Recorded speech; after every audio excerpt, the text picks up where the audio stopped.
అల్లూరు సీతారామరాజు జిల్లా పాడేరు సమీపం తుమ్మరమెట్టలో రాష్ట్ర గిరిజన సహకార సంస్థ చైర్మన్ మాజీ మంత్రి కిడారి శ్రావణ్ కుమార్ వివాహ వేడుక జరిగింది। ఈ వివాహ వేడుకకు విద్యా ఐటీ శాఖల మంత్రి నారా లోకేష్ హాజరయ్యారు। నూతన వధూవరులు కిడారి శ్రావణ్ కుమార్ శ్రీప్రియలను ఆయన ఆశీర్వదించారు। ఈ సందర్భంగా లగిసపల్లికి చేరుకున్న మంత్రి లోకేష్ కు టీడీపీ నాయకులు ఘన స్వాగతం పలికారు। మార్గ మధ్యలో ప్రజలు పెద్ద సంఖ్యలో చేరుకుని మంత్రి లోకేష్ ను కలిశారు। వారితో ఆప్యాయంగా మాట్లాడి ఆయన వినతులు స్వీకరించి ఫోటోలు దిగారు।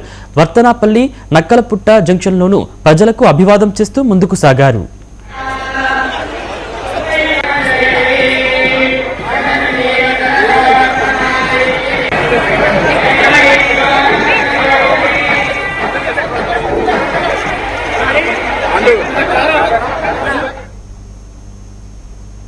ఇవి ఇప్పటివరకున్న బులెటిన్ అప్డేట్స్। మరిన్ని అప్డేట్స్ కోసం చూస్తూనే ఉండండి 99 టీవీ।